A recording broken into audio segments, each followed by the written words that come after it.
Hey, yo, peace, family. This is Lord Jamar for the Yanadameen Godcast. And if you watch the Godcast, you know my number one sponsor is Miracle Food.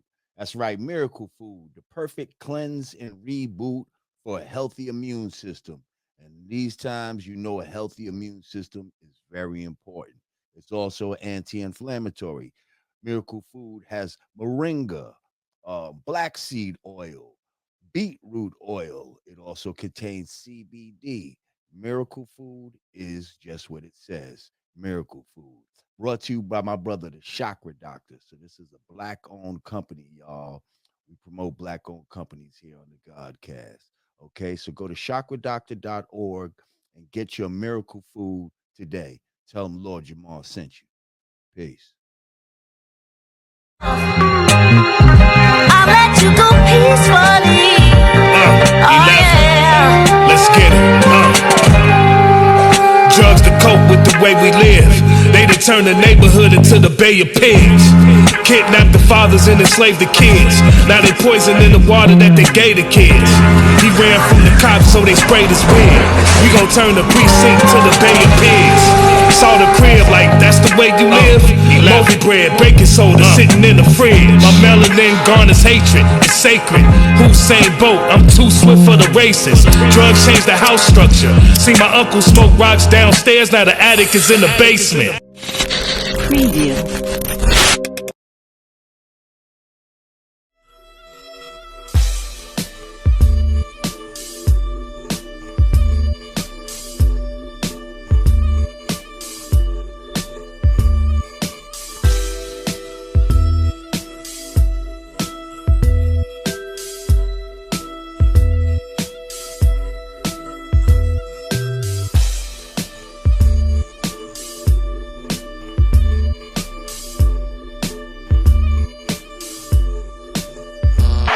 Peace.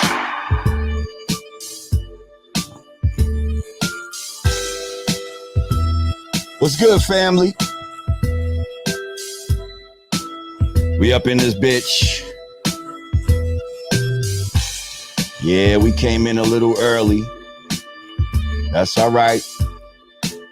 Y'all here. I see y'all.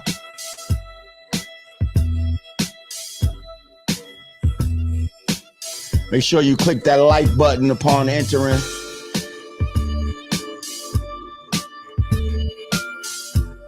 What up? Peace, Tyson. Shout out to all my patrons on Patreon.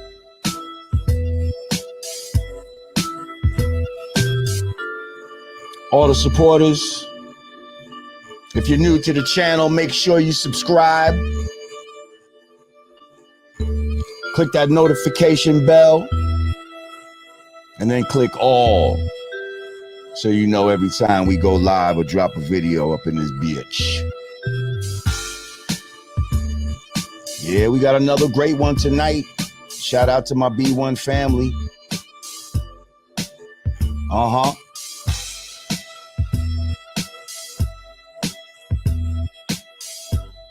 We got queens in the house.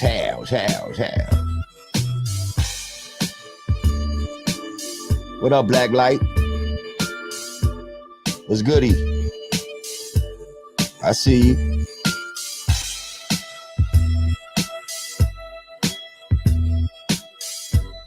Tommy App. App rock.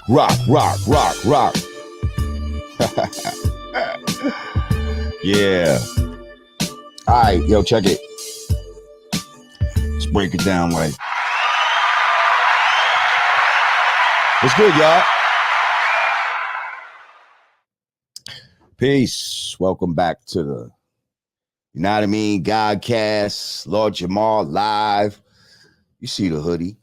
You seen the hoodie last night. I mean, yeah, now there's the crew neck shit. We got the Godcast crew necks, hoodies, hats.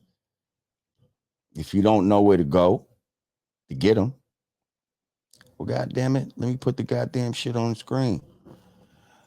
Go get you that Godcast gear, that brand Nubian gear. Shit, we got Rod Digger gear, all of that. Go to www.hoodg.com. www.hoodg.com and get your motherfucking shit. This is that brand new shit. I ain't gonna front this that new shit right here. All right. I love when my guests be right on time and all of that type of shit. So I don't even like them to make them wait too much with the pre-roll and all of that. So we just gonna get right into it. My next guest, man, he's you know, he's a Queens legend. He's a Virgo like myself. Oh shit, we gotta we gotta clap it up just for that alone, god damn it. He's been connected to a lot of hip-hop greats, and he's got a lot of fucking hip-hop stories that I think he's gonna share with us tonight. Listen, with no further ado, I'm gonna bring my man to the stage right about now. Ladies and gentlemen, let's welcome Mike Geronimo. Yeah. Peace, King. What's up? Peace. How you feel? How you be, Lord? Oh man, come on. You already know, bro. I'm putting up with it, man. You know what it is. So we all right. It's good to see you, man. It's great good to see you too, bro. I used to see you all the time back in the days, it seemed like. Yeah, right. Like every other, like every 2-3 days, somewhere. Like that, yeah. Because you know, she used to be popping back in the days, and if you knew, you knew. That's right. And if you knew, you was there. You know what I mean? And certain people was there, and you one of those people I used to see a lot. Right. At shit that was popping, like, you know what I mean? Mm-hmm. So how you been, bro? Everything groovy, bro. Like everything is very good, bro. You know what I mean? Like I can't think of nothing to complain about these days. So I'm grateful for that. Yourself, what's up with you? Everything cool, bro? You know, just same soup, just reheating it. You know what I mean? The Virgo stuff. Look. Yeah, you know. Yeah. You know, that's one of my go-tos. Same soup. Come on, man. You know what I mean? You know, and the soup we reheating is an immaculate soup. Absolutely. It's a very nutritious soup. It's very hearty. Yo, there's a lot at the door when we get to the diner. You understand what I'm saying? We need to put it up. So and we can just get straight to the soup, bro. Exactly, bro. Exactly. That's what we be doing out here. You know what I mean? Yeah. I got my people out here, in these YouTube streets, in these internet streets. You know, they support the God. Yeah, congratulations, bro. You know, yeah, thank you, bro. You know, they like my point of view, and you know, they feel like, you know, I got something to add on to the cipher, and that's what I do. So and I like to highlight, you know, real hip hop. I'm about that real hip hop shit. You know what I mean? Yeah. And I'm connected to a lot of real hip hop motherfuckers, like, you know what I mean? Like on the low, like somehow it's some sort of connection or relationship that I be having with the real ones. So you here, you know what I mean? I appreciate you having me. Like, for those that might have been under a rock, you know, I like to take people back, you know. Tell me the Mike Geronimo story. You know, where are your origins? How did you first get exposed to hip hop? And then how did you turn from a fan into a participant? So, I mean, I come from Flushing, Queens. I was born there. You know, my mom's worked for Ebony. My dad was a cop for NYPD. And now explain a little bit. I'm not to cut you off, but explain a little bit to people who might not be from New York City, kind of what Flushing is like. Shout out to my man, Large Professor. When I first met Large Professor, You know, Absolutely. he was living in Flushing, and I used to go out Absolutely. there. We used to be out there like every day. I And remember because I was a shorty when I first met you. I don't think you might not even remember, I might but not. I'm gonna tell you. I'm gonna put He was you on. riding around in that wood fucking. Yeah, I'm gonna tell you what's up. So Okay. Flushing, for people who don't know, it was a real eclectic neighborhood. Like it was a mixture of everything. But everybody's families, you know, they was working class. They was working class families, you know. Like it's a So lot of Asians in Flushing, but then yeah, a lot of niggas. It's a lot of all of that, all of everything. that. You know what I mean? Yeah. Yeah, it's like a Flushing to me was like a microcosm of New York. Like if you wanted to think of all the different races that exist in New York, just go to Main Street. You know, so in our neighborhood we had African Americans, Hispanics, Asians, East Indians, you name it, it was there. So and like I said, everybody it wasn't like Richie Rich, you know, everybody's mama worked or your father worked or you did Blue something collar. blue collar. So as fate would have it, like the first person that my mom's was comfortable with me being outside with, like, you know how your moms would be like, who you outside with? You say such and such. Okay, well, you could stay outside till the lights come on, the street Right. lights. That was Large Professor. So Large was like, Large and my man Van, shout out to Van. Large and Van were like the first two people that, like, when I went outside, those was the first two people I ever met in my life. So Large was always like a big brother to me. Now, You how know, much older is Large than you? than me, I want to say maybe something like, I want to say between 6 to maybe 8 years older than me. Oh, okay. And that's So pretty huge when you're young. Like that yeah, means that's you that gap. a big brother. Like, yeah, okay. Right, where, you know, he was doing certain things and I wasn't old enough, Yeah, so you couldn't he even was there to usher me in. So even with like breakdancing and all of that, and like graffiti and all of that, Large was always the one that put me on. Like Large drew, so I would draw. You know, Large did breakdances, so I would do breakdance. So I pretty much always followed his lead, you know, and that's how it was. And that was like even before, you know, he became Large Professor, Main Source, and all of that. You So just Paul. right, You just Paul. exactly. Yeah, like my dog. That's who I Right. came up with. You feel me? So between him having success in the music industry and us growing up together, my mom, my uncle, my aunt, and one of my best friends, Jamar, they all passed away like in 1 year. So because of that, because of my mom passing away, I ended up moving from Flushing. You know Are what I you the mean? only child? Nah, I got a brother. You know what I mean? But we, you know, it uprooted everything in life, bro. Got You know you. what I mean? So I moved from Flushing, and from there, initially, I ended up in East Elmhurst, Corona, with my aunt and my uncle.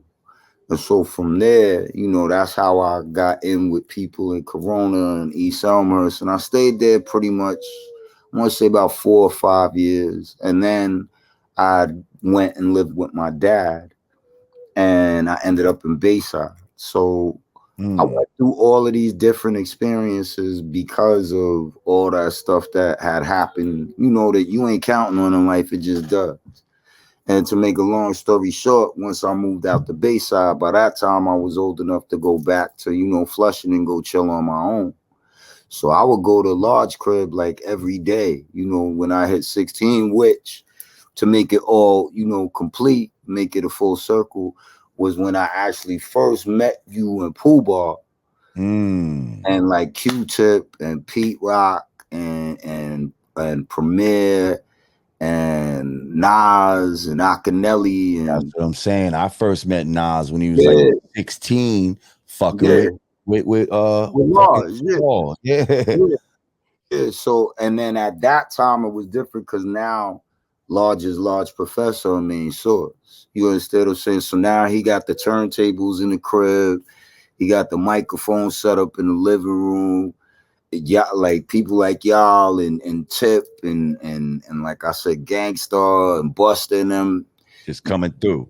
are just coming through to his crib. And Mhm. mind you, I'm only like 15, 16, but I'm just mind blown because I watch y'all niggas on Video Music Box. So to see you, you know what I mean? So to just be there when I'm at his crib, that meant everything in the world. And then from there, I got into DJing. Right, so I got into it too, bro. I started as a DJ. Yeah, that's how stop with Talk the to him, Virgo. Talk to him, Virgo. Come on, bro. V's up. V's up. Bro, yo, that's crazy. Shit on him. Yeah. So, yo, you know what it is. I don't even got to go into it with you. Yes, I started as a DJ, and I was nasty too. I'm just gonna let the record reflect. But okay. So, and my thing on the tables, I was good at blends, and I was starting to get better at like cuts and scratches. But Large was like mind blown that I was DJing. Like he loved it. So I had my techniques, I had my Concord needles, I was putting my penny on all the DJ right, shit. I have my marker, I'm marking like where marking the records. Exactly. All of that. I'm going to Hot Watts on the Ave every day, getting 12 inches like a LL joint, y'all's joint. Wait. That was the name of y'all shit in Queens, Hot Watts? Is that the name of the record store?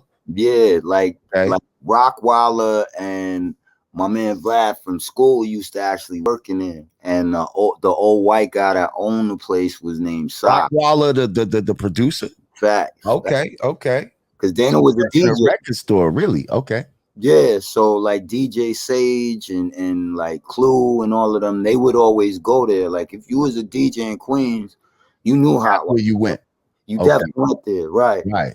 So I was just doing that every day, bro. I would go there and get whatever records I loved, and that's pretty much the part I initially, chose to use to get into the music full stream. But then, like I said, being at Large crib, everybody was always freestyling, and everybody was always rhyming. Right, it was Hot Wax, pardon me. Wax. Part itself. I'm sorry. Ragsdale corrected you. Yeah. Right. It's all They good. know if they they know what time it is. They know what you're talking about. So I would go there every day, and then like at Large crib, everybody would spit. So first I just started doing it just bullshit and like, making everybody laugh. But then my man Van, he was like, yo, you should try and like really, take it serious. So between him, my brother, and my cousin, I slowly started converting from the DJ shit to rhyming. And I think I had a battle one day, not really a battle in a lunchroom, because I went to Bayside High School. Shout out to Bayside. But I had like lunch period. I went in and my man Rasta T asked me, he's like, yo, you know how to rhyme? And I'm like, yeah. And he's like, yeah, right, whatever. So, we start banging the beat on the lunchroom table and I spit and they liked it. And then after that, I started battling people on the bus on the way home from school. And the more I did it, I guess the more I took to it. And the next thing I know, my man Chucky Madness, who was another DJ, he went to high school with me. He asked me to come to his crib so that he could start recording me doing freestyle. And back then, mixtapes were everything. So I was just lit because I thought like he was going to put me on a mixtape. Like I wasn't, you know what I mean? Like I thought I was just going to be able to rewind myself and hear it on a Southside blend tape or whatever. So I went to his crib, I started going, and then that's when I met like Sage and all the other DJs from Queens that I was coming up with, listening to. And Chuck put me in a talent show on Liverpool in 109. And he didn't really tell me. He's just like, yo, we gonna go do something on Saturday. So, you young. I'm like, all right, whatever. So we go. And I end up performing. And I remember, bro, like the dudes that went before me, they kind of was throwing bottles at them and like, like trash at the stage and all this other shit. And I went on, and I remember after we did the first song, like the whole auditorium was dumb quiet. And I was like, all right, what that mean? And I just heard somebody out of nowhere like, yo, you got another song? And I was like, oh, okay. So I did another song halfway, and I didn't have the whole thing written. So I freestyled. I did, I was quick on my feet. So I just started spitting freestyling, but it all worked out. And when I got off stage, that's when I met Irv Gotti through Chuck. And Gotti was like, yo, I got a studio, blah, blah, blah. I want you to come through. And right as we talking, like they start shooting this shit up. The shit. Yeah, fast. So we all got separated. And then I think maybe a couple of days later, he had called me. And again, he was telling me about the studio. And we went, and then the first night we went, like the first real time that we went in, we ended up doing Shit's Real. Get the fuck out of here. The first night. Yeah, like the first time I had ever gone to record, we did Shit's Real. And he asked me, he's like, yo, you never did this before? And I was like, nah. And he's like, never. And I was like, like I rapped at Large Crib, but I was never in a studio and recording. So he just did this kind of around it. Did you feel like being around it and seeing, being at Large's crib? Do you think that definitely aided in, you know what I mean? Yeah. Some of your how you approach it? Mm-hmm. Yeah, I don't think it was so much like, I don't think like it was a thing where I was cognitively telling myself like, all right, make sure you breathe, make sure your bars are this. And I don't think it was that, but I think all the exercise that I was getting from just spitting at his crib, it just made it for me like, all right, this is what we do. So when somebody asked me to do it, I wouldn't, I wouldn't really have a reason not to, because that's what we did all day at his crib. So like I said, Irv asked me if I'd ever done it before, and I told him nah, and he just did this laugh, but I knew by the laugh that like we was on to something. And like I said, the rest was history. And so Irv had did that beat. Yeah, I believe, if I'm not mistaken, I think either Chuck had came up with the idea and either Irv, actually structured it, or it might have been vice versa. But I know that Irv had a lot to do with the track. You understand what I'm saying? So yeah, definitely, bro. So you record that joint, and what happens from there? How does it get to the point that we were able to hear that song? You know what I mean? Like how did it get out into the world? Well, it was crazy because we did it, and I think I want to say we did maybe 2 more songs. We did I can't remember the third song, but we did another song called For My Niggas, and that ended up becoming You're Only a Customer for Jay-Z.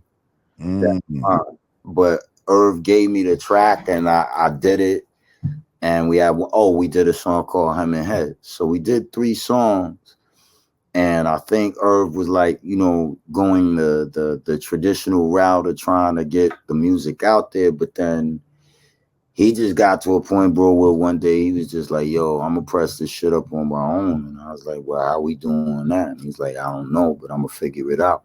And you know what I mean? And the next thing I know, we had like 12-inch singles of Shit's Real. And we basically took him to everybody. He would go to Hot and sleep in front of the radio station. He would wait for like Ed Lover, Dr. Dre and them, or to show up, and he would jump out the van and religiously give them, Shit's Real. And then if we wasn't doing that, then we would go to whatever nightclub was popping on whatever day of the week it was, and whoever was DJing would just take them the record. I tell them my name. I'd be like, yo, if you like it, rock it. If you don't, break the shit over your knee. You ain't gonna never hear from me again.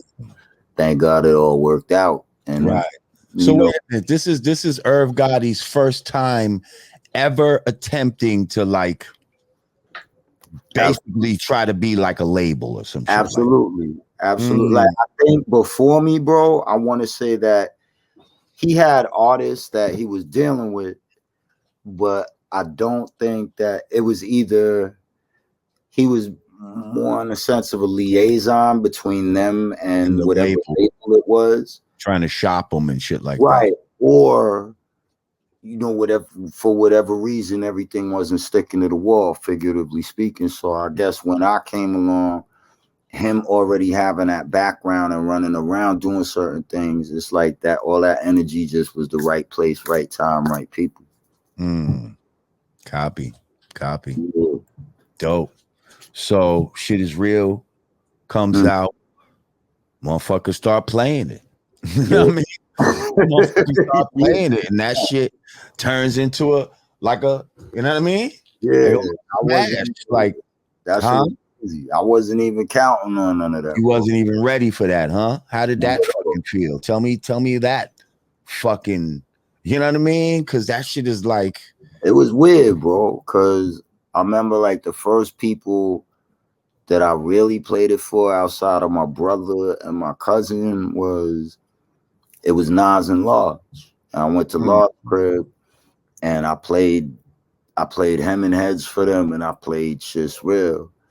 And actually it was Nas more so than anybody, because he heard the first joint and he was like, yeah, I'm gonna be honest, like I don't really like, you know, that one's alright, but then you gotta but then he heard Shit's Real, and when he heard Shit's Real, he was just like, but yo, that shit's real shit, that should be on the radio tomorrow. And I just I was geeking in my head, because I was just like, all right, if this nigga's saying that shit belong and Nas is already making records at this time. Yeah, bro, I was lucky. Like, I got to hear The World Is Yours and Halftime and all of that shit as it was being made. Whoa.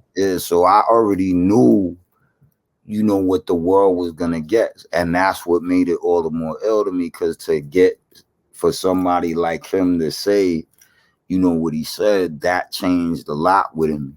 You know what I mean? Like, that made me, for the first time, look at it like, okay, what if I do become a rapper? Yeah, and what if I do take it serious? And what if this does work out? Hell gave you that confidence that you need to take that level. Real talk.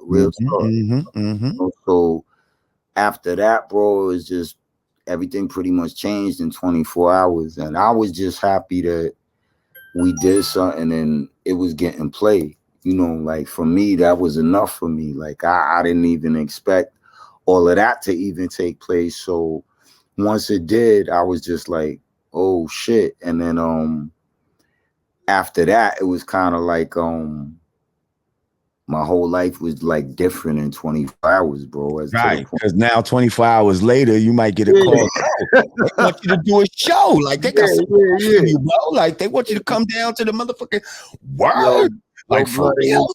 It was so crazy. Wait, hang on. Had you ever made money in hip hop before that? Like, you know, because I had been making money early. Like I was selling tapes and shit like that. I was doing house parties and shit like that for like $250 in high school. Like that was like a lot for a fucking teenager back in the, you know what I mean? Like, yeah.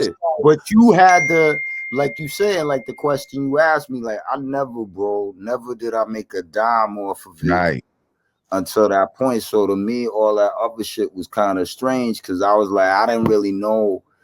I never even thought about the mechanics of the recording industry. You know what I mean? Like, I was just on some shit, bro, where I was like, yo, if I get on and I make it, at least I'm not just like everybody else out here, God forbid. You know, you running around, you young, you in them streets. So you know, at that time, I was just more on some, all right, if I make it to 21, blah, blah, blah. You know what I mean? And that was just me being young and running around outside and, you know, getting into certain things. So I always would say it didn't matter to me if we made $1 or $1 million. It was just, to me, it was just all about, yo, can I just get that one time to hear the song on the radio? And I don't think I was really ever prepared for everything that came with it. You know what I mean? So I just tried to take it all in stride and move through it the best way I could, bro. As a DJ, how did it feel the first time you took one of them 12 inches and scratched your own voice or blended your shit into another record? How did that feel? That Yo, that's A lot of people don't think about that. Yeah, visa.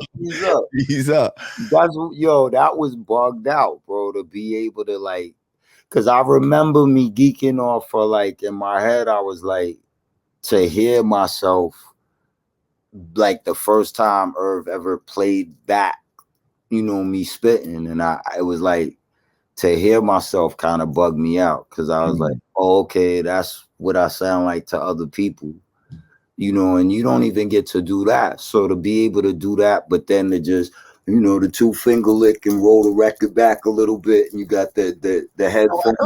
Like, oh shit. Yeah, you just wilding because you like, yo, this is real now. Now it's real. Now it's real, right? Now it's real. Like I'm scratching my own voice. Right. This shit real now. And I had mad of the records in the crib. So everybody was coming to my crib to get the 12-inch. Right. So it would be days, bro, when like, you know how I go when you DJ and you just wake up and you'll hear something in your head and you just want to attack the turntable. So I would get up and go to be like, yo, I'm going to blend shit's real with such and such. And nigga, there'd be no shit's reals left in the crib because I gave them all out. You know what I mean? So, but that was half the fun, I think. Now that I even look back at it, like that's one of those moments that is going to stay with you forever. You know what I mean? So I'm appreciative of it. So what was the next joint? I'm so high. Was that the next one? Yeah, that was the next one. High. Yeah, shout out to the day that I die. Yeah, like I was DJing. I was actively DJing at my crib though a lot. At this time. I was living on State Street and I was going to buy records at what's that shit on Fulton Street? There was Beet Street. Beet Street. Right. Beet Street. Yeah. I'm going in there, and the dude, what's that dude? Goldfinger used to be in there, fucking DJing and shit like that. Yep. And I'm just buying mad 12 inches and shit like that. And I remember having a few of your joints, like, you know what I mean? That's crazy. Yeah, because if I like some shit, I didn't really want to like. I want to support the artist. You know what I mean? I didn't want to call up the record company, send me some shit. I'm special and all this type of shit. Nah, fuck that. I'm gonna go get my shit like that. You know what I mean? I got the shit that I felt like that I liked and that I might have needed at the time. You know what I mean? Wait, hold up. Since we go with it, I had "Love Me or Leave Me Alone." I love the remix the most. Jump up to get beat down. I had All for One. Yes. I was mad that Who Can Get Busy Like This Man I couldn't find on a single. What else? I had mostly everything out there, bro, because y'all was a go-to when I was coming up. Like you, Pete Rock, CL, just that whole wave. And it's kind of funny because Large, I consider him part of that because he loved what y'all did so much. You understand what I'm saying? Like when y'all wasn't around, and he would always swear that Pooh Bar was like the most fresh dressed nigga ever alive. Like I remember that. He was back then. He was though back then. He was y'all was so far ahead of everything because y'all were wearing things that like y'all was the Get Fresh crew on some real shit. So we followed your lead. So I V's up again. I just got to while we here. You feel me? No doubt. Appreciate it. Yeah. So you came out with the second joint now. Did Irv produce that one as well? Nah. Buck Wild produced shout out to Buck Wild. That's family right there. Okay. No, like Buck produced it, and it's funny because when he played it, it did not at all sound the way that you hear it now on the finished version. Like he just played the skeleton of it. And I remember it was me, Buck, my cousin Infrared, shout out to Infrared from Rough Riders, and I think Irv came to the session later, but we played the joint, and Irv was kind of like, and me and Inf looked at Irv and was like, yo, you don't hear that? And he was like, nah. And I was like, yo, you really don't hear that? And he was like, nah. And I was like, yo, just trust me on this. Like, trust me. Mm. Crazy because the more we did the song, Mm-hmm. kept putting more elements into the beat. So by the time that it was finished, bro, like I never forget. I think LL was on like Angie Martinez's show, and they played it for the first time. And I remember LL being like, "I'm so high, huh? Okay."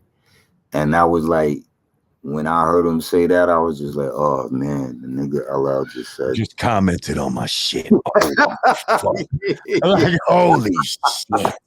This nigga LL knows that I exist, and he just heard my shit, and he fucking What? he liked the Yo, shit. Holy what? shit. Yo, son, This shit crazy. it was crazy, bro. So Bro. once that happened, and then I remember he called my crib, and like my mom's answered, my stepmom's, that's my mom's, I call her that, but my mom's answered the phone, and she's just like, "Michael LL Cool J's on the phone, and hurry up so I could tell your Aunt Junie." And I was just, whoa. LL Cool J's on now. He calls you now. Yeah, bro. After that. Yeah, L had me on the phone like a good 40 minutes to close to an hour.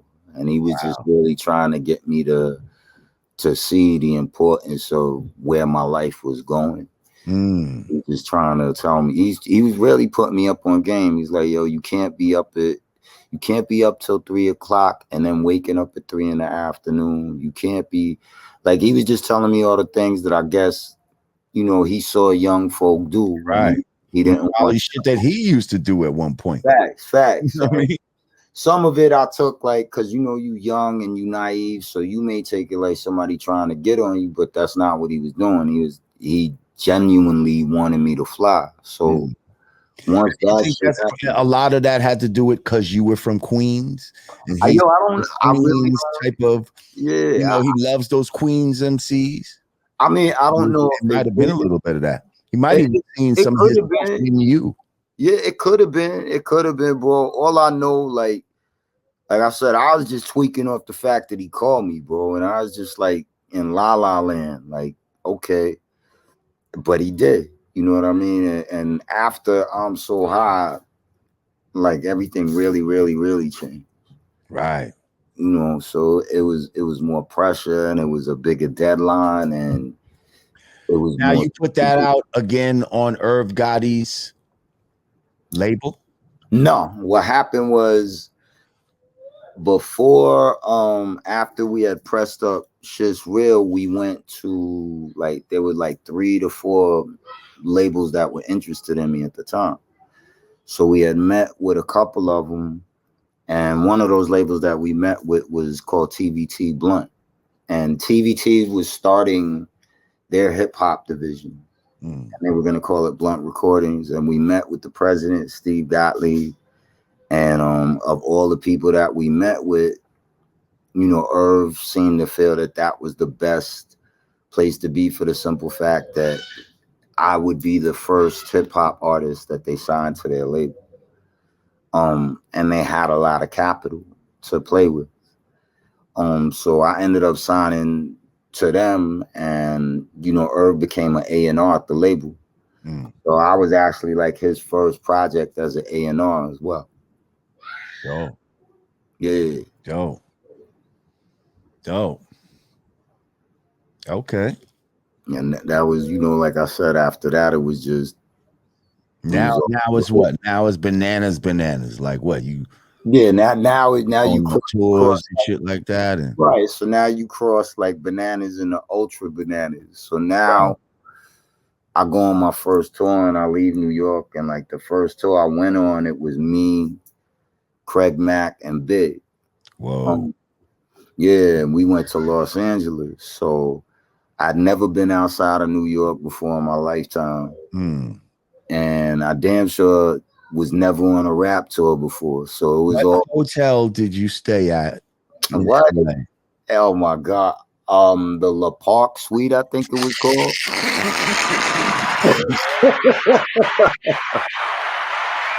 Hang on, you know why? You know what's so funny? That's like that must be like the starter hotel for niggas when you first go to LA. Because I'm Fact. telling you, mad people, that's the first Yeah, joint. everyone went to La Park. When we first went to LA, Yeah, we went to the La Park and we staying in there with fucking Run DMC yeah, and all kind of ill motherfuckers. And exactly. it was just fucking, yo, it's crazy and it's funny. I didn't mind it, like, but I guess now, like, nah, La Park was actually It's cool. still all right. No, we went to the Yeah. Park not too long ago. I went there with Stove God Cooks. Yeah, Aisha, thank you, Aisha. We love you, Aisha.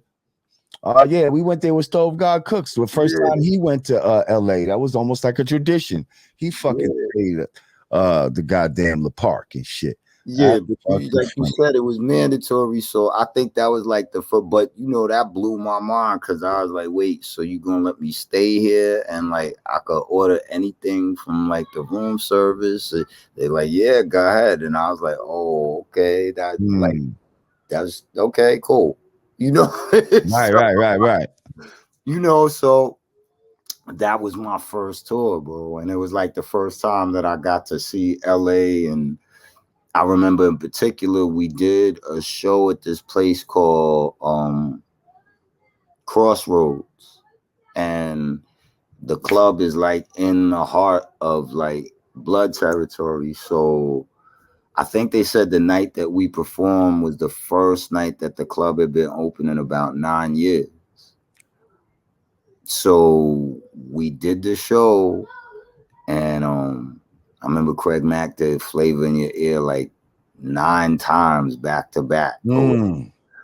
But it was my first taste of like seeing the hood of LA and, you know, like the Bloods, the Crib. Real, yeah. Right, like shit you never even thought of in New York City. You know what I'm saying? And it was like the first time that I got to go to the Bay Area and San Diego and all these places that I heard of, but I never imagined that I was gonna be there. You know what I mean? So it was cool. It was lit. It was a learning experience, you know. But it was you couldn't replace it with nothing, bro. With nothing. That's what's up. So by you going on that tour, did that somehow connect you with fucking Puff? Because I feel like at one point, if my memory serves me correctly, there was some connection with you and Puff. Like he was trying, maybe he produced one of your records, or yeah, absolutely. Yeah. There we go. Yeah, that is funny because that actually happened during the Natural. Okay. Because, shout out to Harv Pierre. It was Harv Pierre. Shout out to Harv. That's my dude. Yeah, and you know Harv's from the hood out here in Queens. So okay, we all had that Queens thing with us where we just all clicked. And I just remember going to, I want to say, the Flavor in Your Ear video, the remix.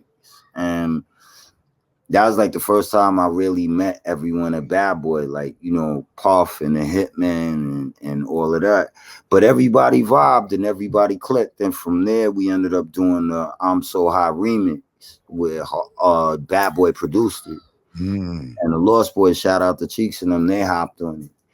And then from there, bro, we just had a good relationship where, like, I always wanted to work with D-Dot and Nassim over at Bad Boy. So I kind of was fortunate in a sense of like Puff pretty much gave me like a open door policy where I could go up there anytime I wanted to and I could listen to beats and Daddy's house. Yeah, facts. I would be at Daddy's house a lot, you know what I mean? And so I recorded there a lot, and then it just became like a natural thing where they kind of like just put their arms around me like, yo, you not on the label, but you know, you family just the same. And then as fate would have it, my cousin Barnes, my cousin B.O. was tight with Puff. So him, Paul, and Puff, they all worked together. And we didn't even know, like, I don't think that Puff even knew that we was related, but it just all ended up being the same thing. Everybody just, you know what I mean? Like, yeah, that's family, whatever it is. I mean, yeah, so it just evolved naturally, bro. And then we always, as it evolved, we was looking for opportunities to record together. So when my second album came, Puff was just like, yo, what you want to do? And I was like, yeah, let's do it. You know, and the rest was history.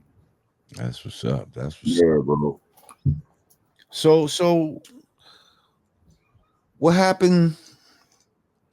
I feel like what happened with you and Irv? Like, was there something where he was trying to sign you or something, but you didn't want to sign to him or some shit like that?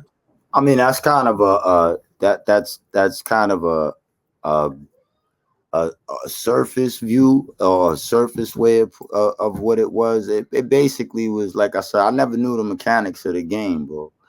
So he had presented me a production deal that he wanted me to sign to, and I would have been the first artist under his production. In turn, that would have led to other things. And at what point did he present you with this? This was, I want to say, literally right before the option to sign with TBT was presented. Okay.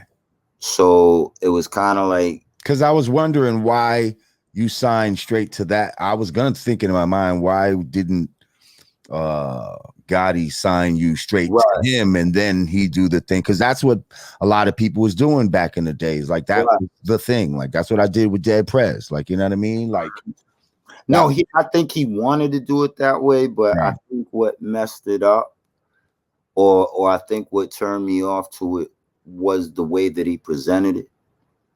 And I think aside from that, initially what had happened is my manager, who was also one of my cousins, had pointed out to me, said, look, you could do one of two things. You can sign to his production, but then in turn, he can give you whatever he sees fit as being under his production. So if he wanted to give you $10,000, he could do that. If he wanted to give you $5, he could do that. But that's not necessarily true, right? And that's it would have been in the contract of what you would get. He can't just arbitrarily what he's going to give you. Again, that's a little misleading to say it like that. Exactly. In hindsight, I could agree with you on that. Right. But again, I'm only 18, bro. I don't know the industry. Right. And not to cut you off, but in hindsight, this is also sometimes why we might not, it might not be the best to like get our cousins or our mothers, and it seems like all these. No, I'll do you one better. Remember, I'll do you one better. It's not right. It's not. But at the time, like, if they haven't been in that field prior, and now they're just kind of testing it out with your career, and you're the now cipher. Exactly.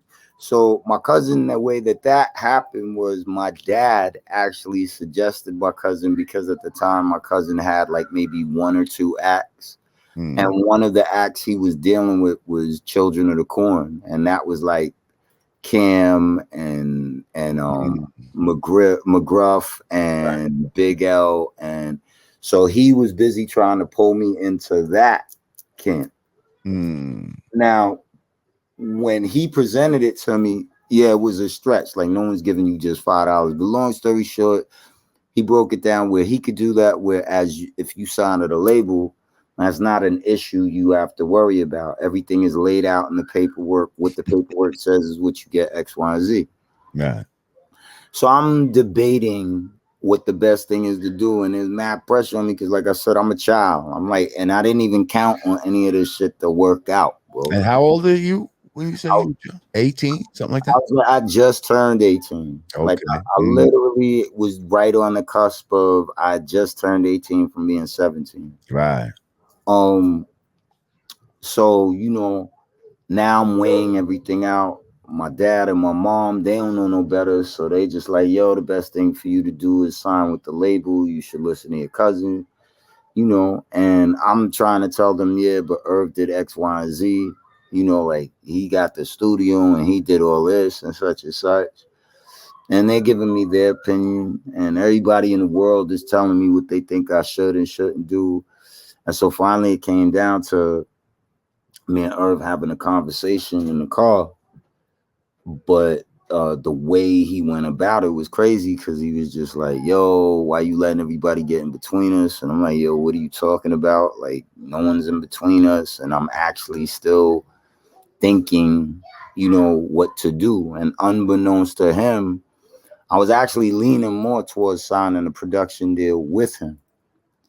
But he didn't know that. He wasn't giving me the opportunity to say anything. And then he had just, for some strange reasons, he was just like, yo, see, I knew I should have just made you sign it, blah, blah, blah. And when he said it, it kind of rubbed me wrong because I was like, well, what do you mean you should have made me anything? You understand what I'm saying?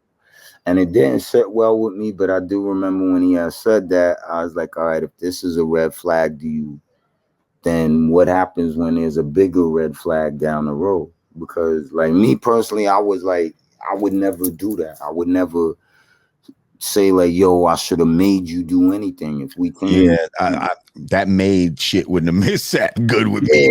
Like, Virgo shit. And it did. Like, what you mean made? Like, and it didn't made me something. So on top of the fact, bro, that I think my mom's had just fed us because we was running around all day. So we literally just ate at my, you know, in my dining room table, and my mama didn't have to do all of that, but she didn't want to turn around and be like, yo, I should have made you. So I was like, all right, so I get it. You think I'm just some sort of rapping bitch nigga that you just gonna say whatever to and blah, blah, blah. And so that was enough for me where I was kind of like, maybe it's not the best thing to do that. But still, even when I came to that decision, we still sat down and was like, okay, but I still want you to have control over X, Y, and Z, and I still want you to call the shots on X, Y, and Z, and blah, blah, blah. So even with me not signing it, like I said, he had still became an A&R at TVT, and I was still his first artist. So he still had a great deal of input into what happened with my first album. And the rest was history.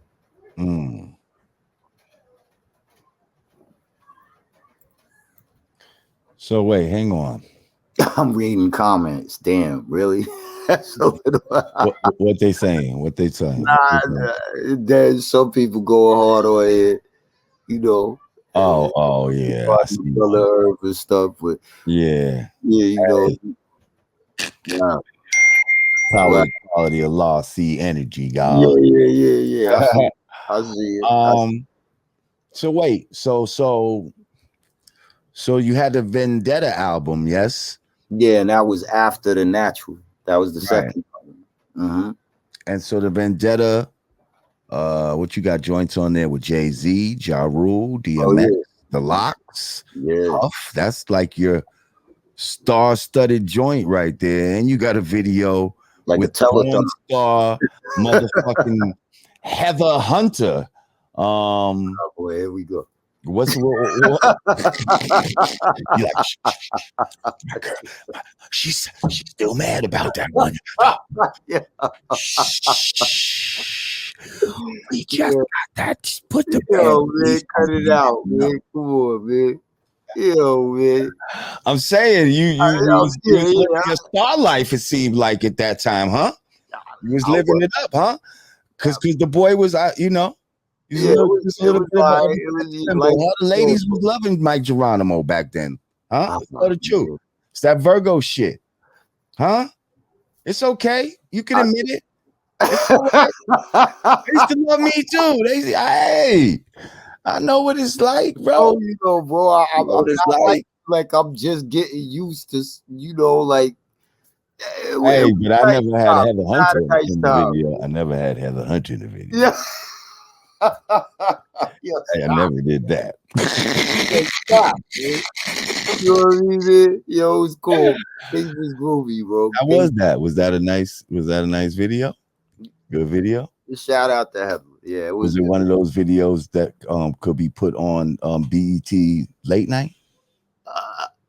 Yo, man, I ain't fucking with you right now, I'm just saying, I know they was making some ill shit back then. They might have been like, yo, nigga, Heather Hunter. Nigga, look, bro, I'm on the same wave as you, kid. You know what I mean? Like, some things you just gotta be G about. You know what I mean? Got you. You Got know, so I would just leave it at that. But I wasn't mad at things, bro. Got you. So, well, let's talk about how was it having you know, people like Jay-Z and DMX and all of these type of people on the album. And I take it this was at a time when niggas actually came to the studio. Yeah, fact. Niggas wasn't fucking emailing the fucking track to niggas and all of that type of shit. You actually get in the studio with a nigga and like, you know what I mean? Yeah. You're like, what you think about this hook for a hook or some shit? You know, yo, I think maybe we can do this and this is good. You know what I mean? Lit, So, bro. It was crazy. tell me about some of those experiences. Let's go through each one kind of. How was it working with Jay-Z? That was always fun because I would just be so amazed at his speed, and I would be so amazed at his accuracy, and I would be amazed at all the little things that he would point out to me along the way. So like he's the person I think that I never forget him saying to me, like, you know, like, what do you see when you hit a track? And I was like, you know, what do you mean? What do I see? And he's like, what do you see in your mind when you hear a track? And I couldn't really come up with an answer that at that day or that moment for the track in particular that we was listening to. But he was just like, yo, it's not worth you doing if it doesn't make you see something in your head. And I never forgot that. Okay. Jay-Z Jewel. And then y'all just got a Jay-Z Jewel. Yeah, and then I remember when I did Nothing Move But the Money with Puff, and he came to the lab and he heard it, and he was just like, yo, you know you got something, right? And I was like, you think so? And he was like, yeah, you got something. And he's just like, yo, I'm not just saying that because you're my man. I'm telling you that I'm a fan too. Like, you know, yeah, you're my friend, but I'm a fan of your music, and I'm telling you, you have something. So he would always just make me feel, thank you, Damien, the best that I could feel. You understand what I'm saying? And he would always be like, yo, you hungry? You got the eye? You ready? Are you ready? Are you hungry? And that's the role he would always play. So he would always play that role, no matter when we got together, you know. And then I think with X, it was more of a big brother vibe, kind of like where X he would be like more critical. Like he would just be like, dog, your whole flow, it should be 1 2 3 1 2 3 4 1 2 3 4 1 2 3 4 boom. Right. Next one, go with it like this.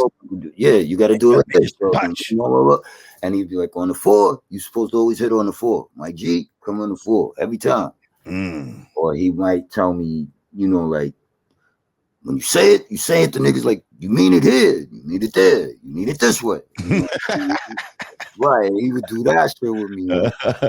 And I would be like, okay, you know what I mean? And he wouldn't mean it like to mimic his energy, but he would just mean it more like, yo, when you do breathe and you are spitting, your knockout blow should be on the 4th bar here.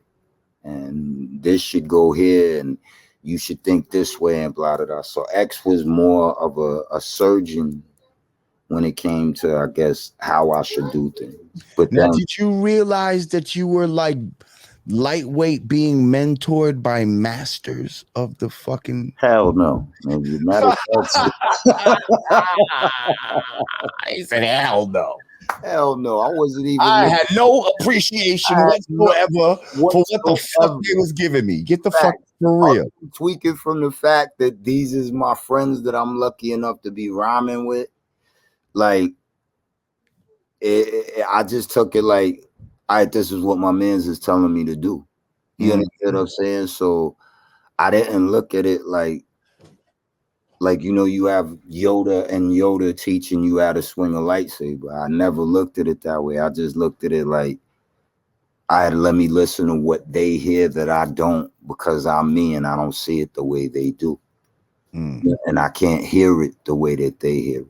And even same thing with Rule. Like Rule would be like, yo, Mike, change your style here, like flip this here. Like I can honestly say it was always that with us. You know what I mean? And I think we all would always give each other words of encouragement to tweak how we delivered things. So I wasn't even looking at it like you being schooled by the greatest. You know what I mean? I was just looking at it like there's my family, these niggas I fuck with, and they not gonna tell me nothing that niggas who don't love you wouldn't tell you. You understand what I'm saying? So I just left it at that, and that was it. You know.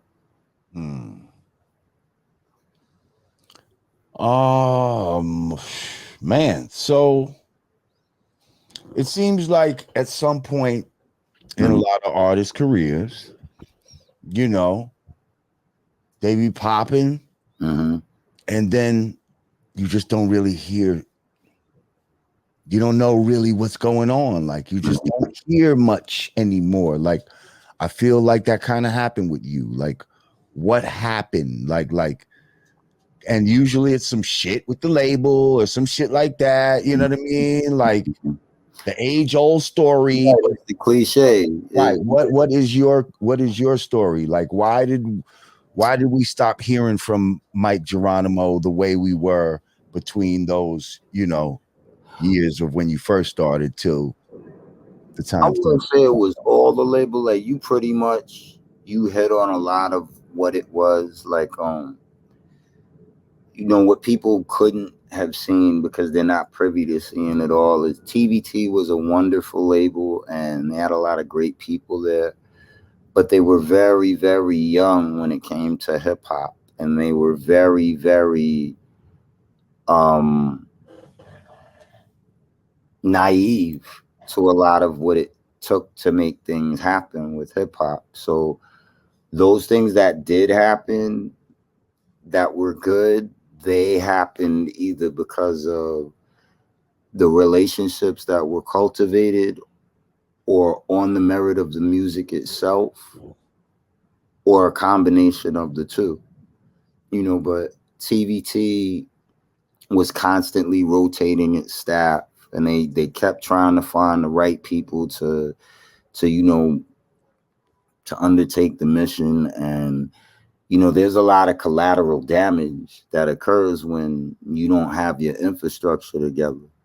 And, if you add that, and then me and Irv started to grow apart because at that period now he had kind of started leaning towards Def Jam more, and it started to become more about, the future, like with Rule and Rockefeller and Rough Riders. And I can't really blame anyone for that because, that's where things were headed. And then, with me, I had a lot of problems with my own infrastructure, like with management, and there's a lot of people using me till they couldn't use me anymore. You understand what I'm saying? So, and I just started to become disenchanted with music because now I knew, the mechanics, and now I knew all the whys that I didn't know before.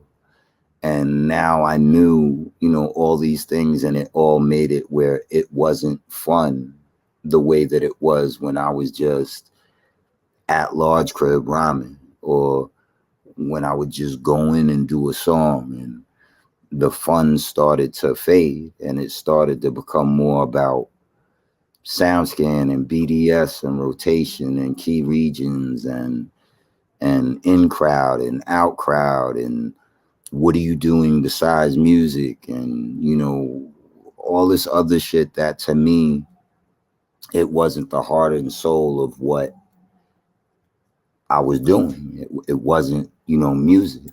And it was weird, bro, because I remember one day I went to TVT and it was like the last thing on my mind. It wasn't even a thought for me to exit, and we just had a really big verbal argument, myself and the president of TVT.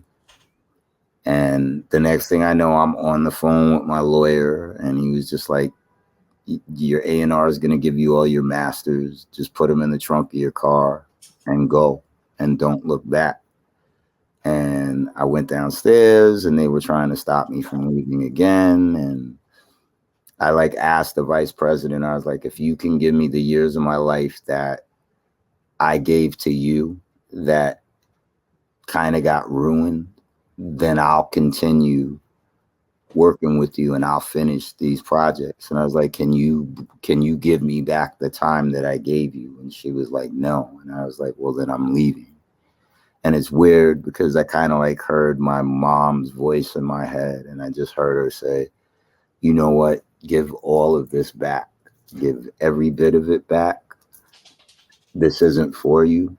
You're going to go through a couple of things, but it's going to make you better in the end. And I just followed my gut and I just upped and left. And that was it. And then when I did leave, like, I just made it where no one could find me. Like, I just went, you know, I just went somewhere where I knew, like, no one's going to look for me there. I just stayed there. And then I just, you know. How long were you in Idaho?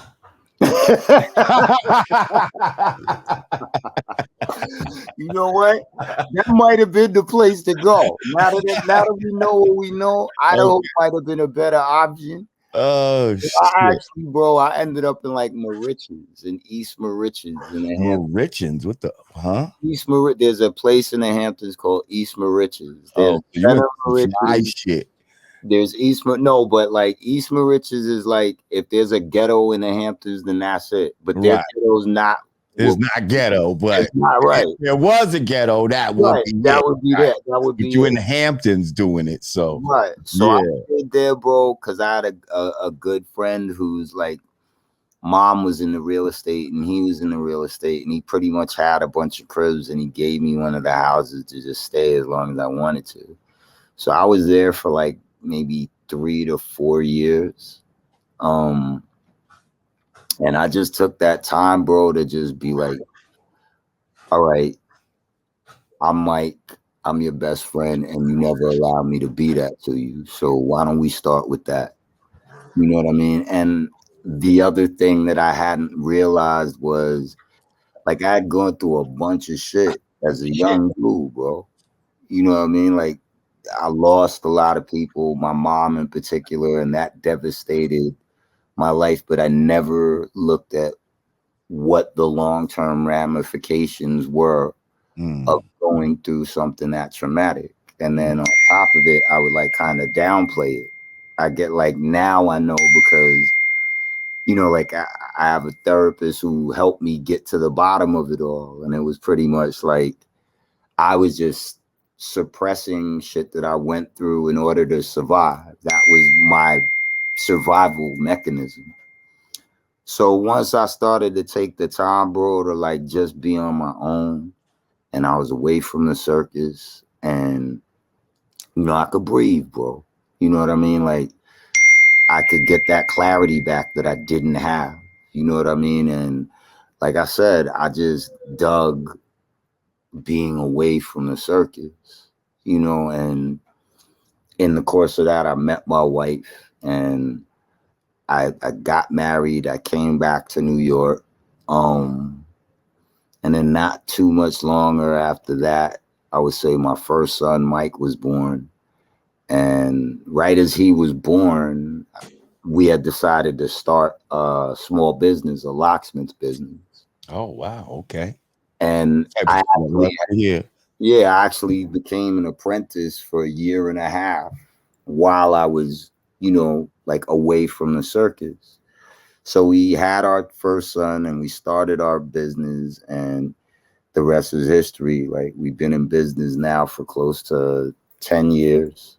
So wait, what kind of, you're doing residential, commercial? Yeah, are you doing automobile? We were doing auto. I'll do lockouts, but I won't do keys. But I definitely was doing lockouts. Like, now we do way more commercial stuff, and now we're more into like full access entry systems. So we do a lot of camera installations. We do a lot of key fob entry system installations. Let me ask you something. What's up? Shoot. I see you doing this, Nostradamus. I see this going on. So where are we going with it? Do you do safes? I put it to you, bro. I'll be in your living room chewing bubble gum before you get home. I'll leave it at that. With the safes, hell yeah. I have a job for you. I'm just fucking around. Nah, but we cover that story. It's funny because like when I started, bro, we were doing mostly residential, and like I was getting my ass kicked. And then Angie's List was like what saved me. And it's weird because I started taking things that I learned from hip hop, like because you're not just a rapper when you rap in hip hop. You sort of become a politician in the sense of you have to sell yourself and you have to promote yourself and you have to work with all sorts of different individuals. And so when we started the locksmith business, I was like, okay, the thing I noticed that they don't do that I would do is be more of a people person. Like I would inform the client more and I would stay till the 11th hour and I wouldn't try to rate people price wise. And all those things started to slowly but surely build up our client base. And like I said, here we are now. We've won awards for like 7 years straight. We do contracts now for the city of New York. Wow. We do commercial installation. That's fucking great, man. Like because it's hard for people to transition from being in the limelight and all of this type of shit to just doing something else that is not necessarily in the limelight. I was like never comfortable with that part of it though, bro. So I think it was very easy for me to, like, if I look at it now, I think I actually was coming up with an excuse to not be in the limelight because I just never really liked it. Like I liked making music that made people happy, and I liked that I could take care of the people I love. Like you would see me out, you know what I mean? So if I'm out, I'm with like 10, 13 people that I love. I'm taking care of everybody in the spot. You understand what I'm saying? And those were the things that I got a rush from. Those were the things that was my reward. You know what I mean? Like, and I didn't really want anything else. So when I did have an opportunity to not be under a microscope, I took it and I ran with it, bro. You know what I mean? And it's all good because I think one of the best decisions I ever made was to give myself a break and to not be a part of the amusement park and to just allow myself to, like I said, become my own best friend. You know what I mean? Like you know what it is, Y equals self, bro. So all of these questions that I had, I just wasn't in an environment that would allow me the solitude to ask those questions and give myself the answers. You feel me? So it was the dopest thing in the world for me to step away from it and be like, okay, just exist, bro. Just be you. You know what I mean? And I'm like thankful that I did, bro. Everything happens for a reason. You know that. Absolutely. You know? What kind of advice would you give to, someone like you that, got into this game for more naive reasons, and I think that's part of what they mean by Virgo is a virgin, because we're kind of naive to certain things. We are. We look at things very like nicer than me about it, because I say I'm a bubblehead, bro. Like, I'm like, yo, I'll be in bubblehead mode, not giving a fuck about most things. But you right, that's how we move. Right, yeah, we just look at things a little more pure than certain people, I think. Like, we don't necessarily think that there would be some foul shit under there, like, you know what I mean? Right. Like, there's all this ulterior shit going on. Exactly. And then it turns out that it is there, and it's like, oh fuck, like, It disappoints you. and people act like you should have seen that from the beginning. Like, well, what do you mean? I don't look at shit like that. Like, you know what I mean? Like, how you looking at it? Like, so bro. yeah, I'm looking at the purity in a lot of shit. You know what I mean? So yeah, it's easy to get caught up in this shit, and I can see how people get sometimes disenfranchised with Uh-huh. this whole industry and shit. So what would you say to, somebody that got into this shit and and then at some point they just like, I would say, bro, like you bring up a very good point, not just for Virgos, but I just think you have to know the water that you're going to swim in. You might not know, you don't need to know everything about the water you're going to jump into, but at least have somewhat of an understanding, right? know if it's cold, know if it's salt or fresh. Right. Just at least have like a basic understanding. Don't just, cowabunga and the next thing you know. And granted, there's always times in life where you're never gonna know if you don't just jump in the water and swim, figuratively speaking, but just have some sort of knowledge with that. The other thing I would say is no matter what happens, no matter how deafening all the voices around you become, no matter how fast everything starts to spin around you, just always know that you're the reason you're there. It all starts and ends with you. And if you hold on to knowing that it starts and ends with you, then it's very easy for you to step back and be like, okay, hold on, let me turn the volume down on everything around me. And there's only me and this beat that I have to rhyme to, or there's only me and this interview that I'm doing, and there's only me, this movie I'm filming. Whatever it is that's in front of you, you can center it. You understand what I'm saying? Like, if you truly understand that you really are the master of your own universe, and you really do have the ability to choose how you want to feel about things, how you want to execute things, and where you see all of that leading, that is totally and solely up to you and no one else. And then the third thing I would say is just be very cognizant and mindful of who's around you, because everything that's good to you might not be good for you. You feel what I'm saying? So on that note, you said it best. We have this naivete about ourselves where like we could be like, damn, there's wolves here, and damn, there's bears here, and nobody told me there was great whites here. Well, guess what? It's a fucking jungle, so all that shit exists, bro. You know what I mean? Right. Not just the nice shit, not just the Right, not flowers just and the nice fucking, shit, right? Like yeah, it's not the just, trees. oh, look at that bee and that flower and that Mhm. sunset. No, nigga, there's shit out here that will eat you alive and spit your bones out, and you have to be ready for that. And you have to have conviction, you have to have principle, you have to have the courage to stand with those things when no one else will. And if you do that, then the rest of it you could pretty much work out as you go. You know what I mean? You can get through the rest of it. And I think that's about the best way I could say it, bro. Was that Virgo enough? Oh no, that was great. That was great. That was great. My nigga.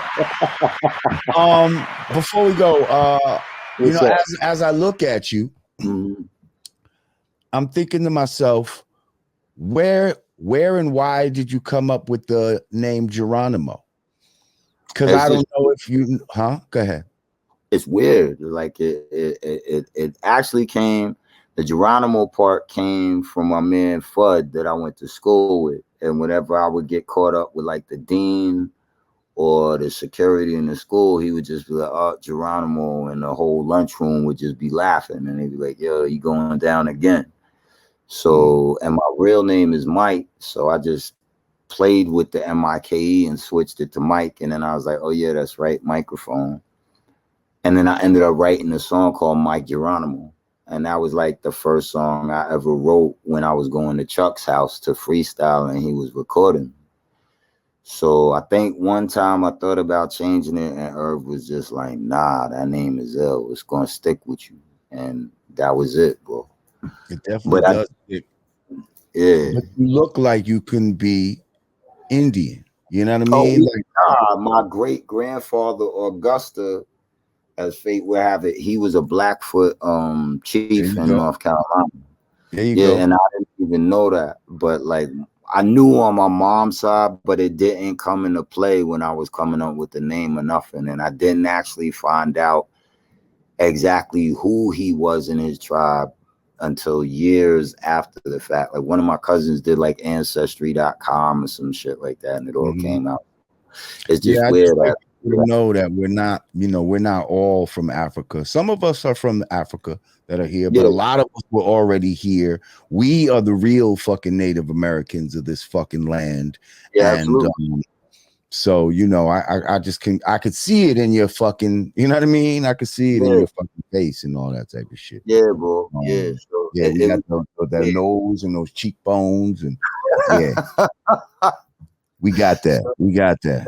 Yeah, that's it. You know what I mean? So yeah, like and like I said, I didn't know, so it's just weird how it all turned out in the end. You know? So you say you've had therapy. Do you recommend therapy for people? Do you recommend that for other people? What I will say, bro, because I think at the end of the day, everything is to each his own.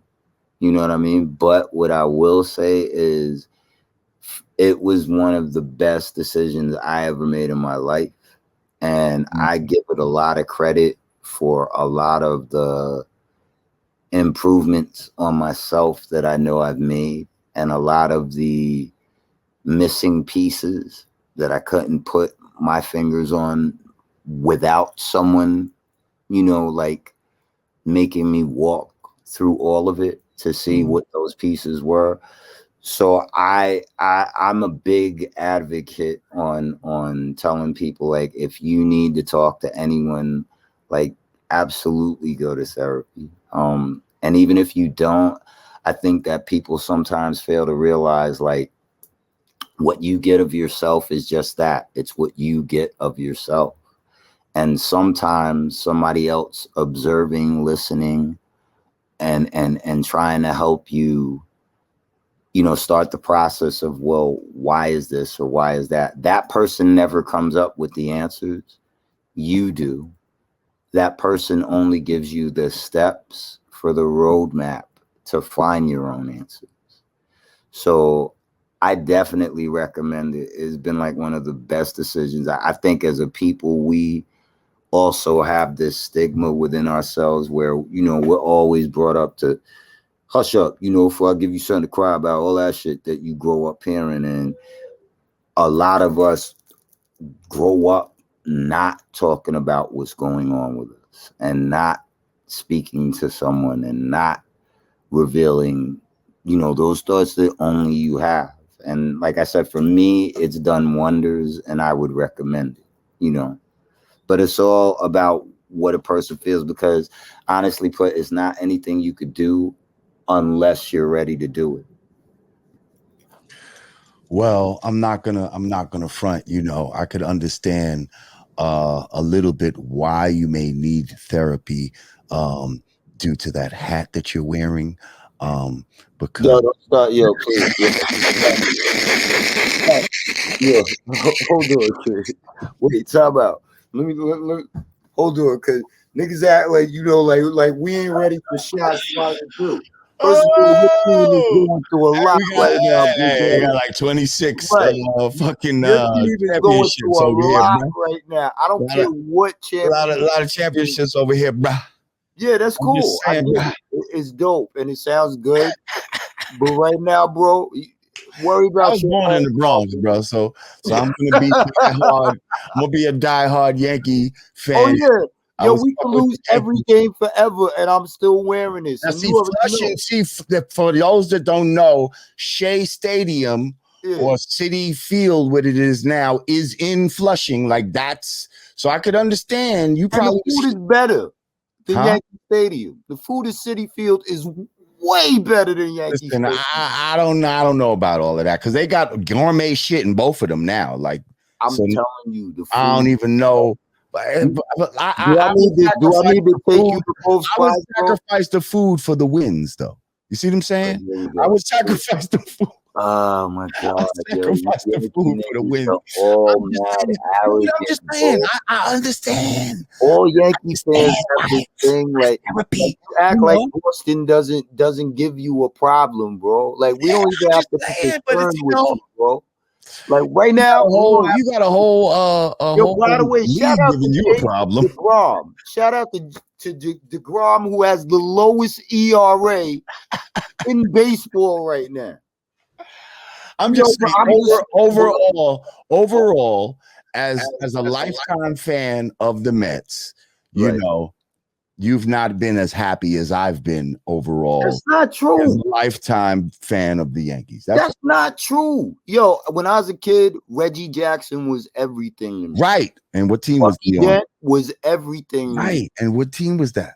All right, I'm not chill, bro. I feel you. You get your all right. I'm Right. going to take my hat off to your squad. Very Y'all had Lee Mazzilli. I remember back in the days. Yo, Lee so Mazzilli. you gonna act like you don't remember Darryl Strawberry? You just Of go course. act like that. You gonna act like Dwight Gooden didn't exist, nigga? You gonna forget Howard Johnson and Wally Backlund and Mookie Wilson? You had some Knock Tom it off Seaver. right now, my man. Tom Seaver. Tom Seaver. All right, you gonna act like that, bro? Keith Hernandez. I remember. All right. But there's way too many Yankees to even yeah, know. we know, Jamal. We know. Oh, I'm just saying. My brother. I love you, man. I love you too, cool man. ass This has shit. been super enjoyable. Hell yeah. Man, I don't know. Anything you want to leave off with? Anything you want to tell the people or Nah, make them bro. aware of?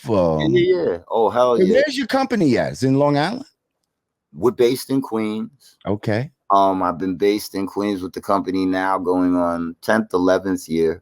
Nice. But our coverage area, like our most dominant coverage area is Manhattan, ironically enough, followed by Brooklyn.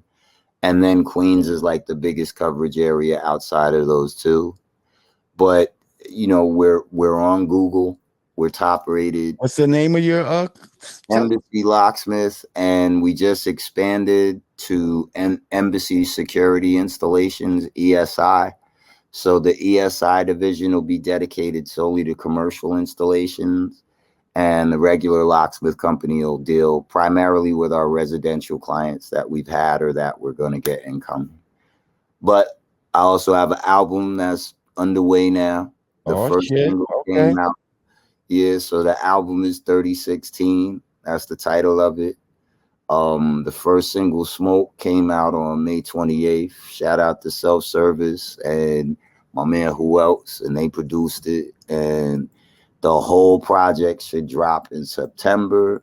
around that Virgo time. Yo, you know we gotta keep it V'd up, bro. Okay. I'm keeping it right. I'm keeping it V'd up all day. So it's gonna drop in the fall. I have a lot of surprises. It's probably my last, project studio wise. But I cannot wait to drop it. I'm very excited. I'm gonna floor the natural, and that's about it. That's what's up. And if anybody wants to check up on activity or what's going on, my Twitter is Real Mike Geronimo. My TikTok's Real Mike Geronimo. The Facebook, there's the Mike Geronimo fan page. Instagram, it's at Mike Geronimo. And then there's my website, MikeGeronimoMusic.com. And the single's out now. It's available on all digital platforms. So yeah, we back, bro. That's what's up. Have you ever showed up to a motherfucking job and motherfuckers say, hey?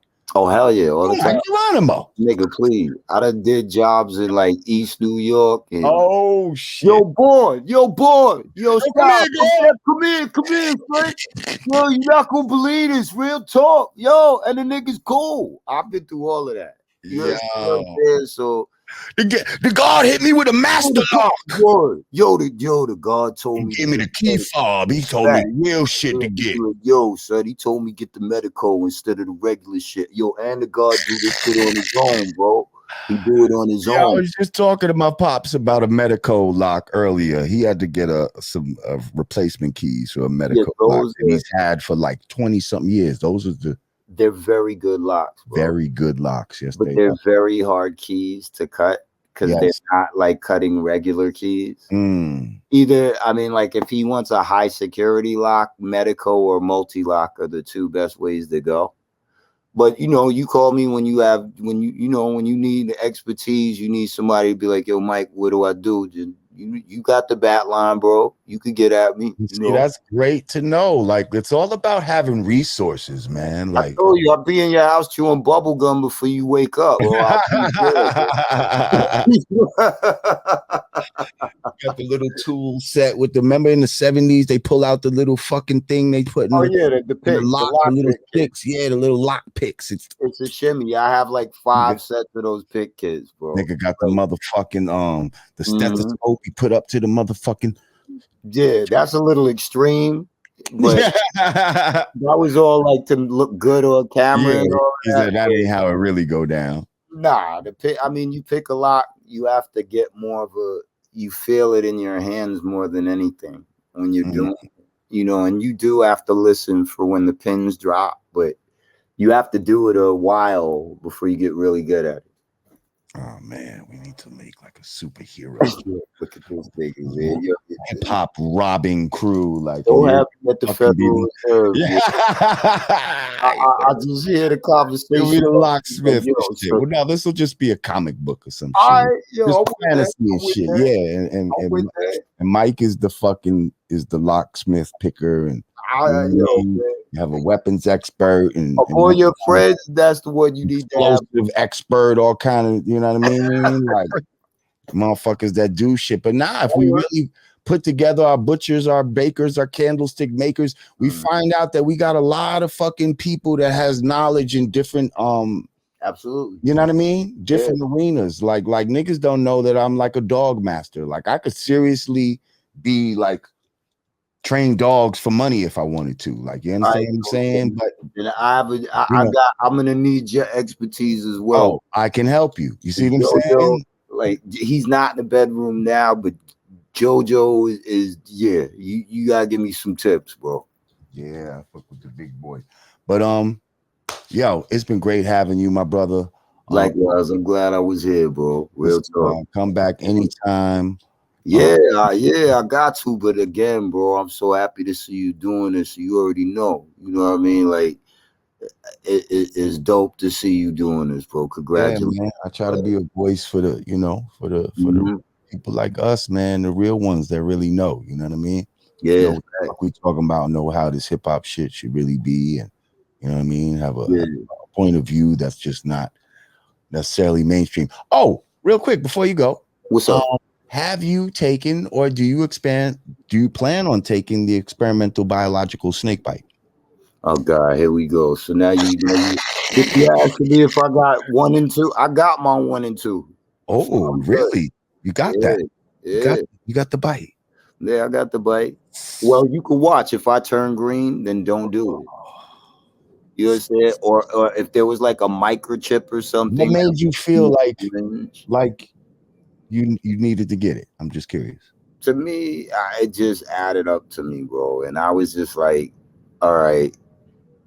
I think the kids were my biggest concern of all, because in doing what I do, you're in and out of people's houses constantly. I'm in and out of businesses constantly. So my biggest fear wasn't necessarily me. My biggest fear was, okay, well, what if I come up positive and I give it to them and that was never my intention? Or what if I bring it home and my wife gets it?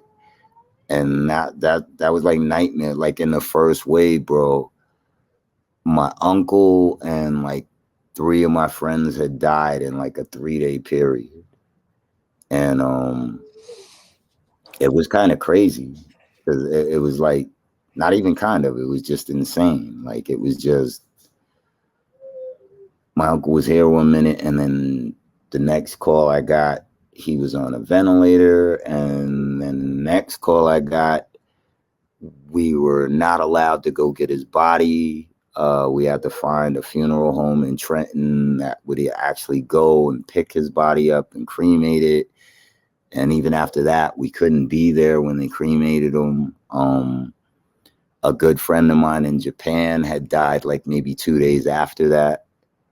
So I firsthand I'm was sorry to hear, about yeah, the losses. yeah, it's crazy. But at the But end of the day, we had to trust of what they told us. yeah, So and you really don't know what they passed from.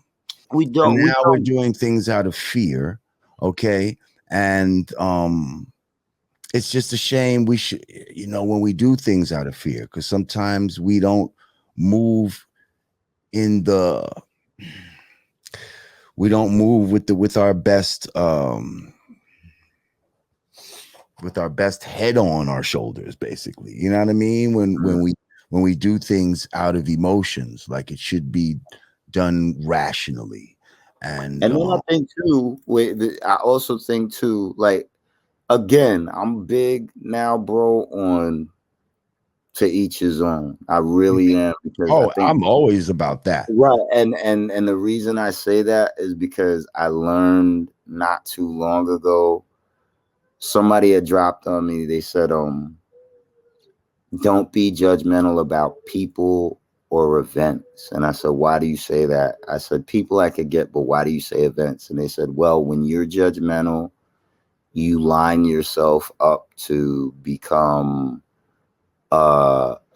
it becomes a competition. And then I was like, well, what do you mean about that? And they were like, well, when you're judgmental, it lines you up to make comparisons. And the minute you make comparisons, you're putting white against black, you're putting left against right, you're putting up against down. And they were like, if you just learn how to look at situations for here's the situation, or here's the person, and here's what they presented, and here's what it presented, and nothing more, then it doesn't become a competition between this versus that, this versus that, or this versus that. And I said, that's true. And I say that as to say, with me, bro, I don't think it was as much about, like, I always have been, and maybe it's because I lost people early, like, to me, death is death, and it's as certain as taxes. And if it's going to happen by a car, or if it's going to happen by a gunshot, or if it's going to happen by a disease, or if it's going to I can be assured that it will one day happen. You feel me? Mm-hmm. So with that being said, I think if there was any fear, it was more a fear of, God forbid, anything should happen to the people that I love the most in the world. Right. And I didn't take every step that I could have to try to not allow that to happen. And so that leads me to, once I started to find out, okay, so there's this vaccine, this one. What does this do? What does this do? How was this one made? How was that one made? Yeah, I get it. The FDA is rushing this shit through, and there's no real studies and blah, blah, blah. But we're in a catch fucking 22. And I basically asked under one of my men, he was like, yo, I'm not getting a shot. I said, so let me get this straight. You'll eat a bitch ass that you don't know, but you won't go get a vaccine. And well, here's the thing. He'll eat a bitch ass that he don't know and not get sick. Right. And but why the fuck would he need a vaccine in the first place? It could go 50-50. So here's what niggas is eating fucking ass and hookers in third world countries and didn't get sick. So why the fuck would you need a vaccine for this? And like I said, again, to each his own. So me, the way I said it, here's what I do know. I know that in 1 month, 10,000 people from my state, including my uncle, are dead. I know that in 2 months, X amount of people had died. I know that X, Y, and Z is what it is. I'm going to go ahead and take it. And yeah, I know that this hasn't been approved in the way that it usually is. And yeah, I know that the body does all of these amazing things. And if you just you know, and let me just say, I'm not talking to you this about this to judge you. Yeah. I'm here to just try to make knowledge born and make sure you have all the information, because I think that's part of the problem too. I believe that you took this partially out of not having all the information that is surrounded by this, and so you made a decision based on partial But information. that's presumptuous to say. You can't say that. Well, because I feel like if you did know everything, that you wouldn't have done it. Okay, Do you know that this doesn't protect you from getting it? Did you know No. that? I do know that. I know that I could still contract it, but And you can still give it to people. What it does do, It's supposedly lessen the supposedly. You don't know what it does. What they're telling you it does is that it lessens the symptoms. Right, according to what's being said. So right. So how is that protecting? How is that going back to your original fears? How is that curing any of your original fears of bringing it home and da da da da da? How is that doing that? It does that to me because one, if I'm vaccinated, I don't even like to say those words on here because it gets us in trouble. You get in trouble over the word. Yeah. Trust me, YouTube is on some bullshit, bro. Trust me. Really? Yeah, we got to be careful about the words we say. So that's why I said I don't even know the synonym for what. All right, if you bang bang boogie, we can call it. If you know what I mean? Call it something else. Here's the way I look at it. Mm-hmm. If I jump in a car and I put a seatbelt on, I don't expect the seatbelt to block a Mack truck and make that truck not go through my windshield or not do it. Nigga, I could still get hit by a fucking truck. The chances are with the seatbelt, I'm minimizing the extent of the damage. Now that may or may not work. Hold up, my brother, though, but that's not what a traditional bang bang boogie is supposed to do. An original, a traditional bang bang boogie, once I get it, it's supposed to create the antibodies in my body so that I can now be immune to said thing that I took the shit for. That's what a traditional thing is. I get that. But let's be real about it. There's nothing traditional about this entire scenario, number one. So with this being, here's what's more important to me. If it gives me the ability to not amass enough of a viral load to be able to pass it to the next individual, where even if because it minimizes the viral load, I'm not outright infecting that person. Yes, you are. There's actually studies out there that say that once you get it, you're actually shedding the disease, and that especially getting around women, that people that have the disease, they're the ones now shedding it to other people. No, people that got the bang bang boogie, they're the ones now shedding it to other people because now you really have it inside you. Now before you didn't have it. Now you really have it. If that's the case, to say touche pussycat to a phrase, I never contracted it. And I know that because I was religiously being tested through rapid tests and through 3-day tests. So if I had to go to Miami, I would automatically get tested. If I had to go in certain houses or if I went in houses for a 2 to 3 week period, I'm getting tested constantly, and never once did I come up with a positive diagnosis. So according to what you're saying, if I never had those antibodies and by me going to get it, my body is introduced to those antibodies and at a very minimum starts the process of generating those antibodies within me, then how the fuck did I lose, bro? And you just said that you just said. What I'm saying is you have the disease in you now. It's not creating any antibodies. It's not creating anything that's defending you from this, is what I'm saying. And a natural so-called, thing, a snake bite, usually does that.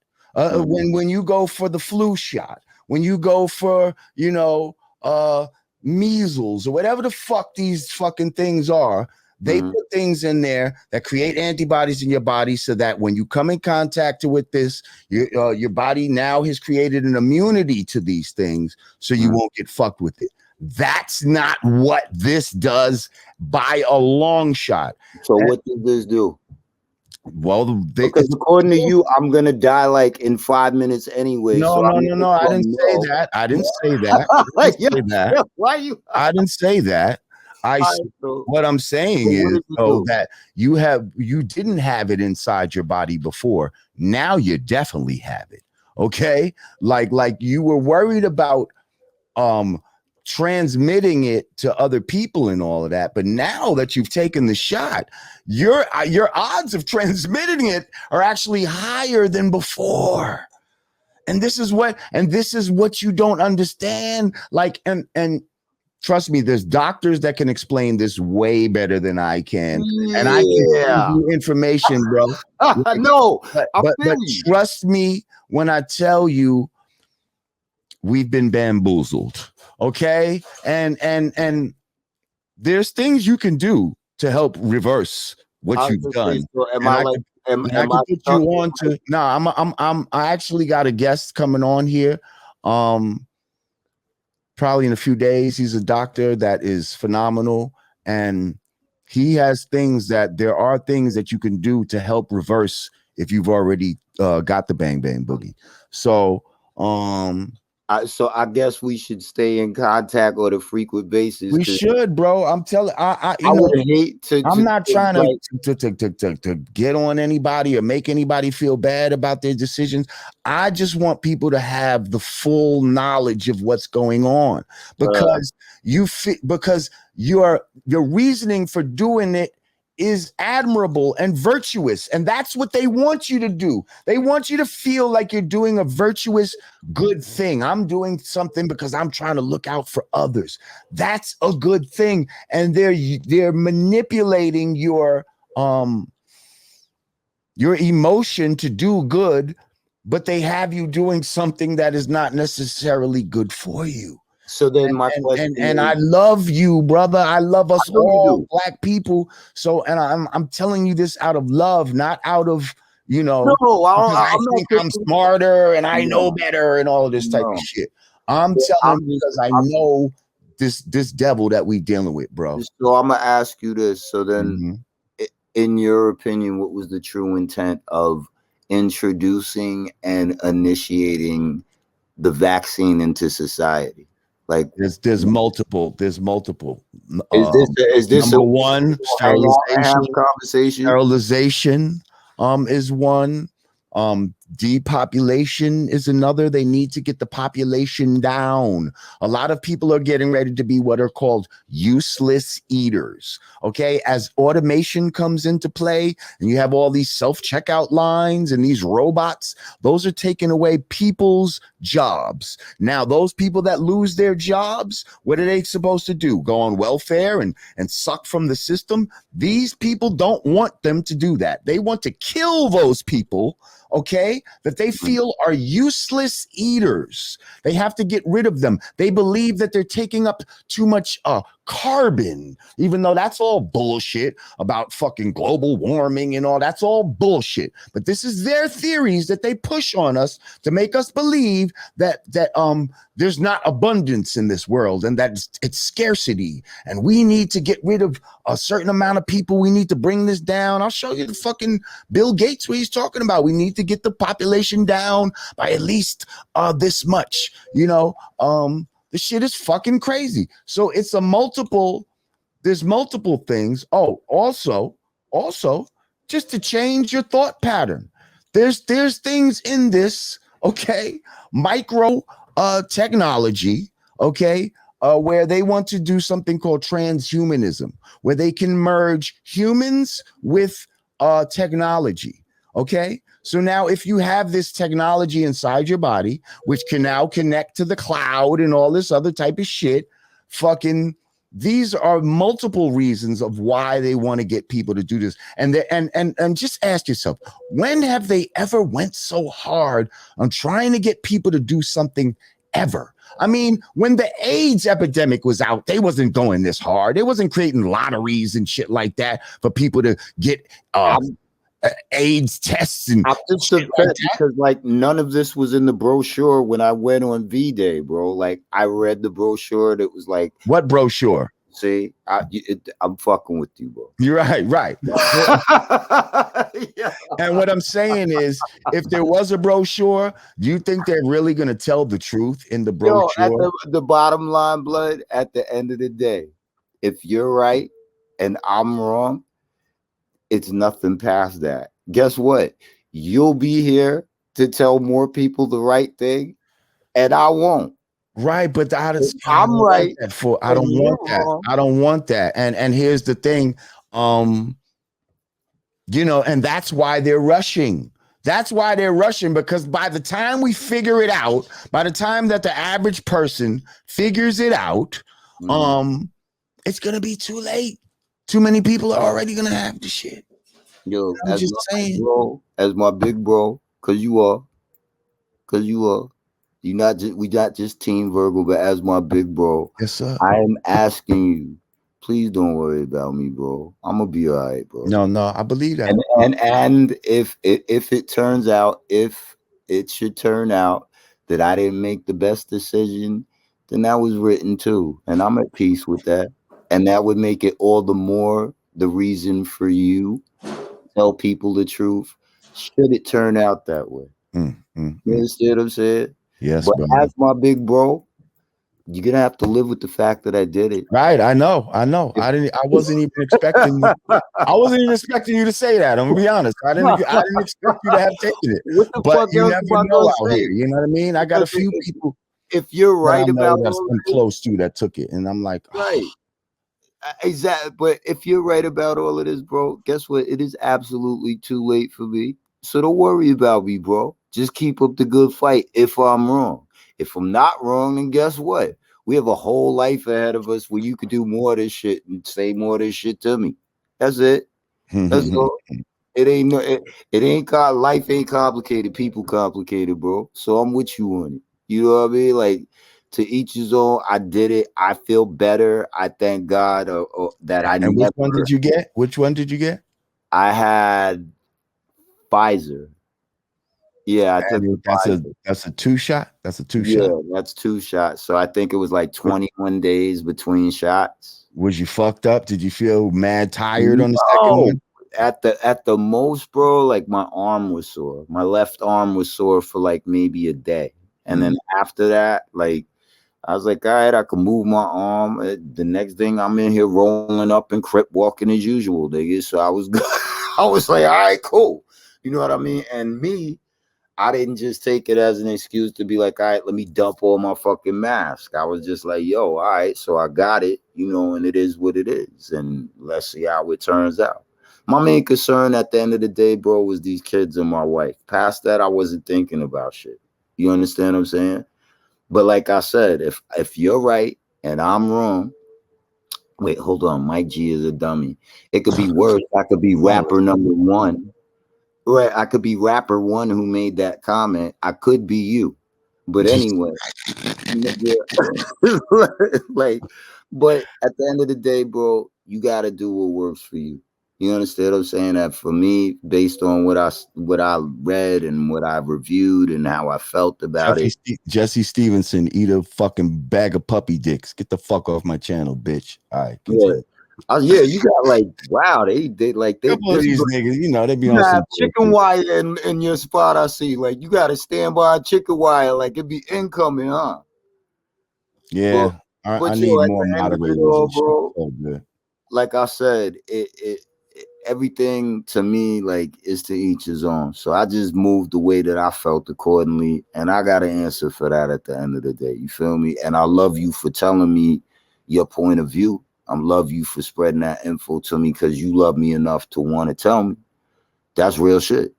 But at the end of the day, bro, I had to live with the decision I made, and I'm okay with that. I'm at peace with that. No doubt, no doubt. Ladies and gentlemen, man, Mike Geronimo. I love you too, kid. Love you, King. He's up. Yo, I'm trying to tell you, it's gonna be this forever, bro. We gonna be just fine, bro. Yes, sir. Yes, sir. Yo, stay up with me, bro. I am. I promise you. Shout out to P2 too. I gotta shout him out. Shout out to P2. He put this together. Look at this man out here moving and shaking and shit. Yeah, you know what it is. P2 is like, he the youngest in charge right now. Yeah, that's what I do. Yeah, so Virgo out here. Virgo's moving. Yo, facts. P2 Virgo too. Yeah, Yeah, I know, right? You Bro, cocky. on some real shit, nigga.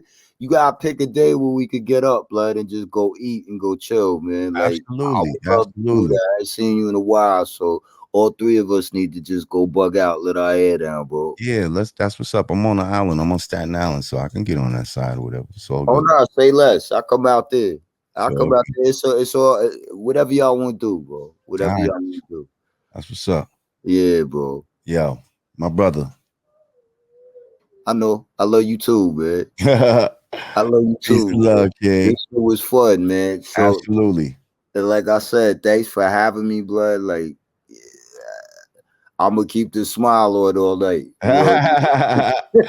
That's what's up. I'm about to light one up in your honor, bro. Yeah, likewise, likewise. You're the punch, nigga. So it is what it is. But again, the album will be out soon. To the people out there, I What's the appreciate. date again? You got a date?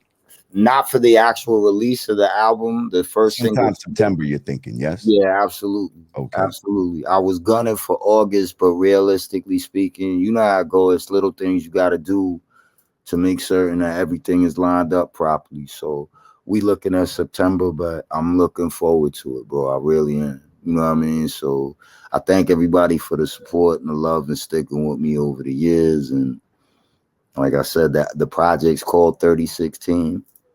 The first single is Smoke. It's out now, and I'm very excited. I'm incredibly excited. I never thought I would be this excited to let music out again in my life. So it's a cool thing, bro.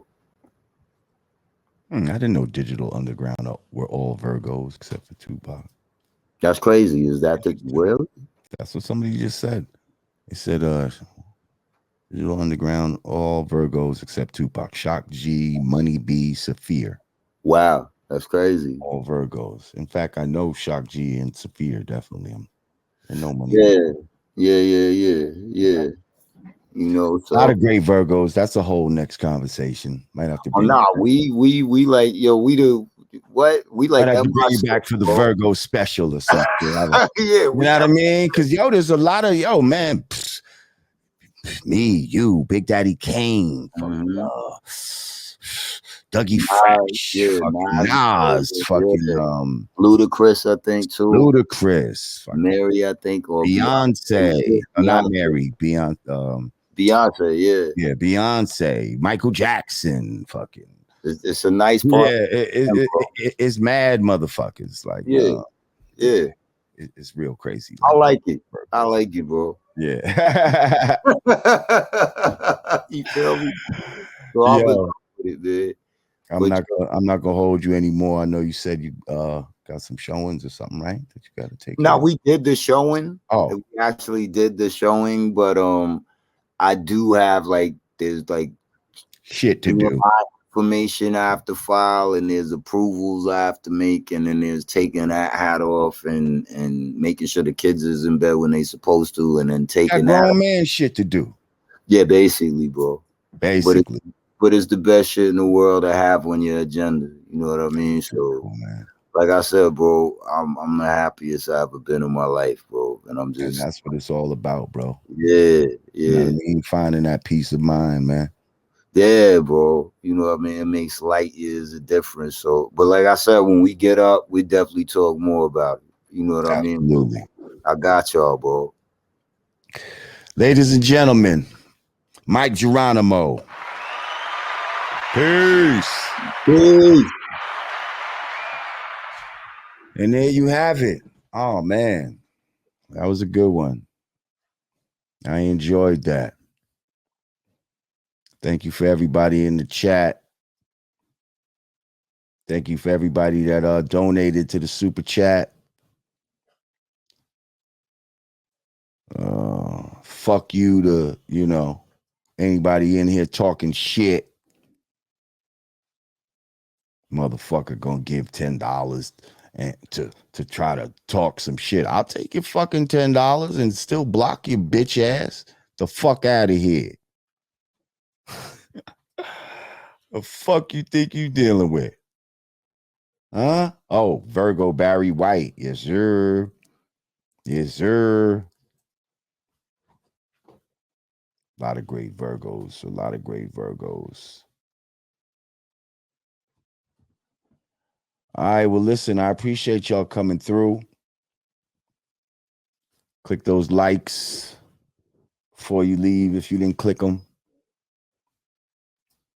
Tell a friend to tell a friend.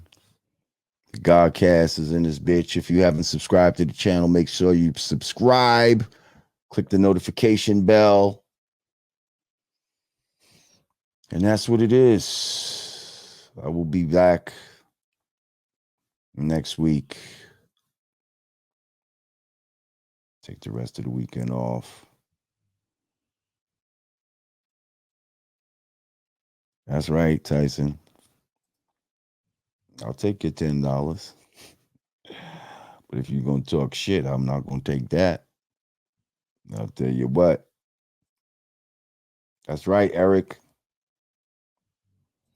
Listen, shout out to people, if you took it. Actually, I got a doctor on here who I'm about to bring on, who says he may have ways to to combat if you've already taken it. So we're going to get into that. I'm going to get him on here. Anyway, listen, appreciate y'all. As always, make sure you subscribe to the Patreon. That's where we keep full episodes up there.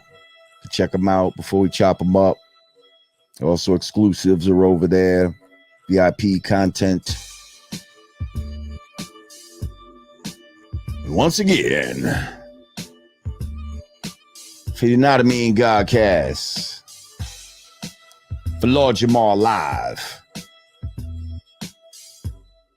I am your host, Lord Jamar. Oh, tomorrow, check me out on Dr. Ma'at's channel. Until then,